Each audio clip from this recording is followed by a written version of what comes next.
नमस्कार, मैं कमलेश कबीर आपका एक बार फिर स्वागत करता हूं इस नए एपिसोड में।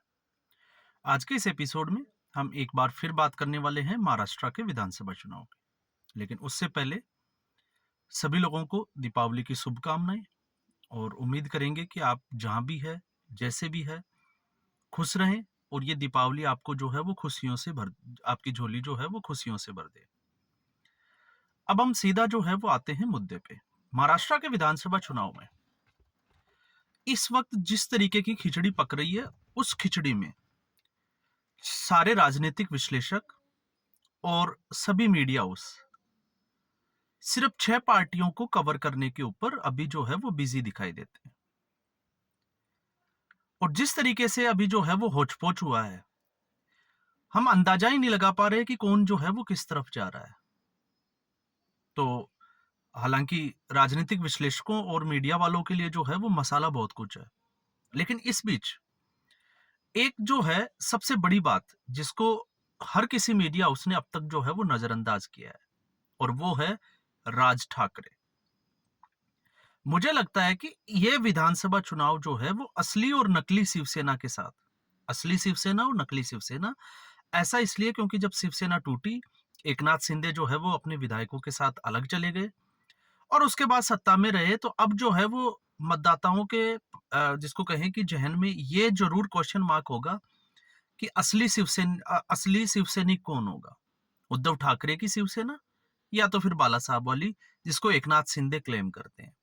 लेकिन इस बीच अब एक प्रश्न जो है वो फिर वापस आके वहीं खड़ा हो जाता है कि ऐसी स्थिति में जिस तरीके से उद्धव ठाकरे अब 84 के फेर में आके फंस गए हैं, एक कहावत आपने सुनी होगी 84 का फेर, क्योंकि 84 लाख योनियों की बात की जाती है और मनुष्य जो है वो उस कुचक्र में फंस जाता है।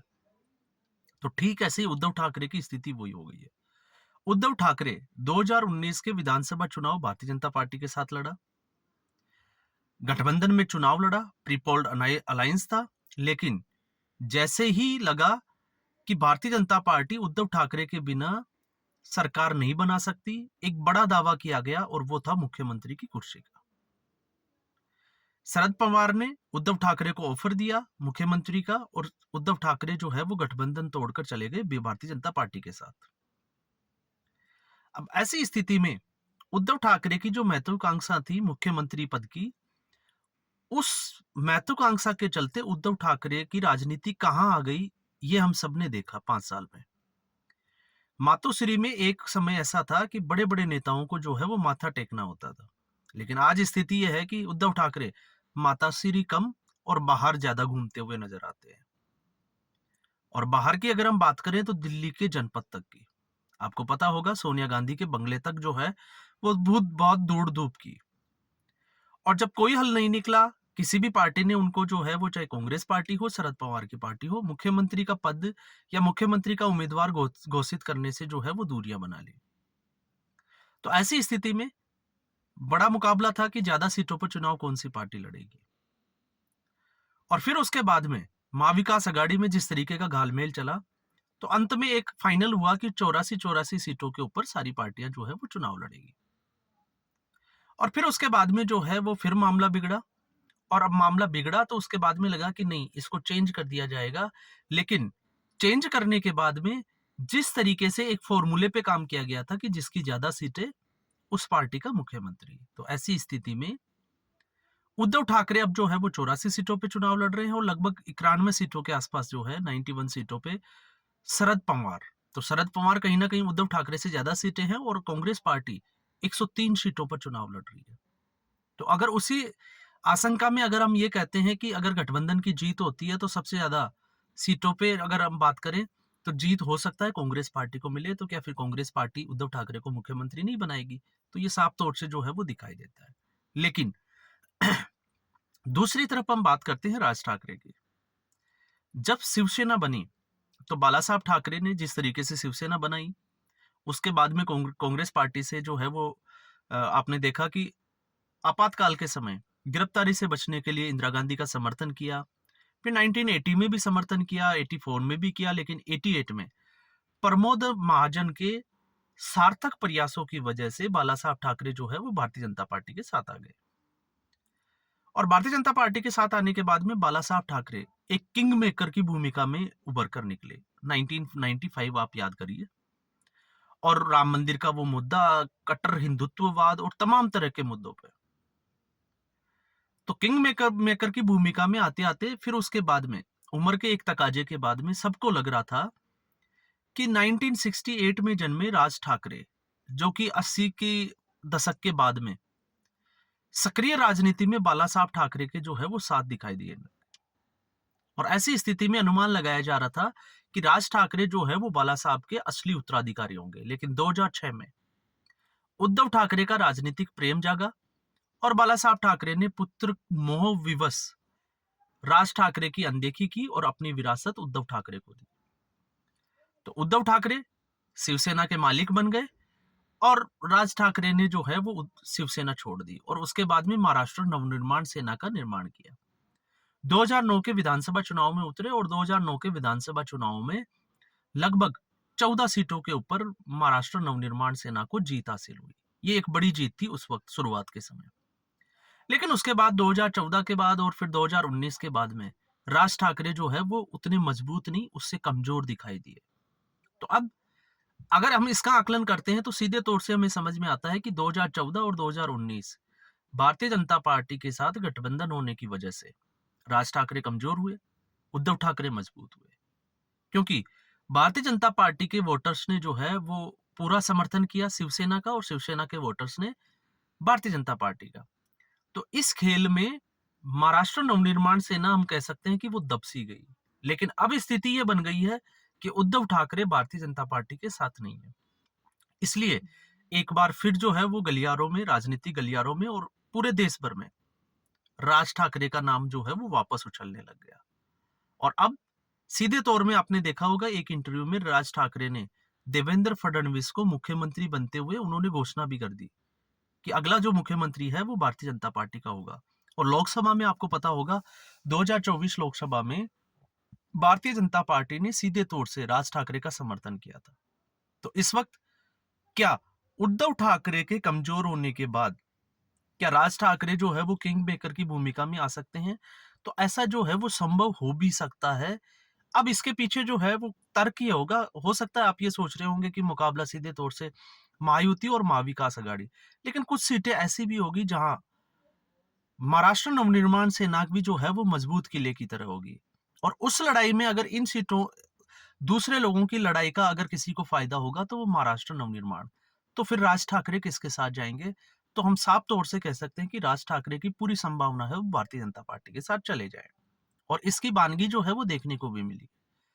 माहिम विधानसभा क्षेत्र से राज ठाकरे ने तो नहीं, लेकिन राज ठाकरे के बेटे अमित ठाकरे ने जो है वो चुनावी पर्चा भरा है। और वहां पर मुकाबला जो है वो त्रिकोणीय बताया जा रहा है, क्योंकि शिंदे जो गुट है शिवसेना का, उसके सदा सरवणकार जो 3 बार से वहां पे विधायक रहे हैं और उन्होंने भी वहां पे पर्चा भरा है। और साथ में आपको पता होगा एक और जो है, आई थिंक संदीप पांडे कुछ नाम है, जो महाविकास अघाड़ी की तरफ से उद्धव ठाकरे की तरफ से जिन्होंने पर्चा भरा है। हो सकता है इस नाम में गलती भी हो। तो ऐसी स्थिति में भारतीय जनता पार्टी ने सीधे तौर पे जो है वो समर्थन किया है राज ठाकरे का, अमित ठाकरे का। और देवेंद्र फडणवीस ने तो नागपुर की रैली में ये भी कह दिया कि अगर कोशिश ये रहेगी कि एकनाथ शिंदे का जो सदा सरवणकार है उसका जो पर्चा है उसको वापस ले लिया जाए, पूरी मनाने की कोशिश की जाएगी। लेकिन एकनाथ शिंदे ने भी डायरेक्टली जो है वो समर्थन करते हुए कहा है कि हम राज ठाकरे के जो है वो समर्थन करते हैं, लेकिन अगर हम उम्मीदवार खड़ा नहीं करते हैं तो फिर उद्धव ठाकरे जो है वो हो सकता है वो सीट निकाल ले। ऐसी स्थिति में उद्धव ठाकरे को कमजोर करने के लिए अमित ठाकरे के खिलाफ अपना मैदान जो उम्मीदवार है वो चुनावी मैदान में। तो इससे आप अंदाजा लगा सकते हैं कि महाराष्ट्र की राजनीति अभी भी जो है वो डबल गेम के चक्कर में फंसती हुई नजर आ रही है। कौन किसके साथ चल रहा है, कहां पे फ्रेंडली मैच हो रहा है और किन सीटों पे जो है वो गठबंधन के बावजूद आपस में पार्टियां जो है वो लड़ रही है। तो ऐसी स्थिति में, क्योंकि आपने देखा था 2019 में एक गुड जेस्चर की बात जरूर राज ठाकरे ने की है कि अगर ये दोनों पार्टियां गुड जेस्चर में आती है तो वो शायद उनके खिलाफ जो है वो उम्मीदवार नहीं उतारेगी, क्योंकि राज ठाकरे ऐसा कर चुके हैं। उनके प्रतिद्वंदी माने जाने वाले उद्धव ठाकरे के बेटे जब आदित्य ठाकरे ने वर्ली से पहली बार जब पिछली विधानसभा चुनाव में पर्चा भरा था, तो राज ठाकरे ने सीधे तौर पे उन्होंने कहा कि लगभग 40,000 मतदाता जो है वो उनके वहां पे उस सीट पे है, लेकिन उन्होंने गुड जेस्चर के बदले अपने भतीजे के खिलाफ कोई उम्मीदवार खड़ा नहीं किया। तो राजनीति और जो चुनावी लड़ाई है वो बिल्कुल दिलचस्प हो गई है। लोग कंफ्यूजन में है, लेकिन ऐसी स्थिति में इस कंफ्यूजन में राज ठाकरे को नजरअंदाज करना मुझे लगता है कि ये बहुत गलत दिशा में जो है वो आंकलन जा सकता है। क्योंकि राज ठाकरे ऐसी स्थिति में जब मतदाता जो है वो कंफ्यूजन में है और वहां पे जहां पे उद्धव ठाकरे के ऊपर भरोसा उठ गया मतदाताओं का, वहां से अगर राज ठाकरे 10 से 15 सीटें या अपने 2009 के प्रदर्शन को अगर बेहतर कर लेते हैं, तो एक बार फिर जो है वो महाराष्ट्र की राजनीति में राज ठाकरे की जो है वो तूती बोलने लग जाएगी। क्योंकि जिस तरीके से, हालांकि वो विवादों में भी रहे हैं, लेकिन जिस तरीके से वो बोलते हैं, तो बाला साहब ठाकरे की जो, जिसका हम कहें कि लोग जो है वो मूर्त को जिसमें देखते हैं, वो राज ठाकरे हैं, उद्धव ठाकरे नहीं है। क्योंकि उद्धव ठाकरे की राजनीति, अगर उद्धव ठाकरे मुख्यमंत्री नहीं बनते तो शायद जो है वो लोग समझ पाते, लेकिन अब जो है वो उद्धव ठाकरे को लोग समझने लगे हैं। और राज ठाकरे पहले की तरह जो है वो बिंदास बोल, आपने देखा होगा जैसे वो पहले बोलते थे, आज भी वो वैसे ही बोलते हैं। तो ऐसी स्थिति में मुझे लगता है कि उद्धव ठाकरे के कमजोर होने के बाद में लोग जो है वो राज ठाकरे की तरफ जाना जो है वो ज्यादा पसंद करेंगे, और वो भी वो जो पुराने समय से शिवसेना के साथ जुड़े हुए हैं। और ये 2006 में जब राज ठाकरे ने अलग महाराष्ट्र निर्माण सेना का निर्माण किया, और 2006 के बाद में तब भी हमने देखा कि किस तरीके से कुछ शिवसैनिक और कुछ जो है वो कार्यकर्ता और नेता जो है वो राज ठाकरे के साथ चले गए थे। तो आज के एपिसोड में बस इतना ही। उम्मीद करूंगा ये वीडियो एपिसोड आपको पसंद आया होगा। वीडियो को लाइक करें, शेयर करें, चैनल जरूर सब्सक्राइब करें, और एक बार फिर आपको जो है वो दिवाली की बहुत बहुत शुभकामनाएं। नमस्कार, धन्यवाद।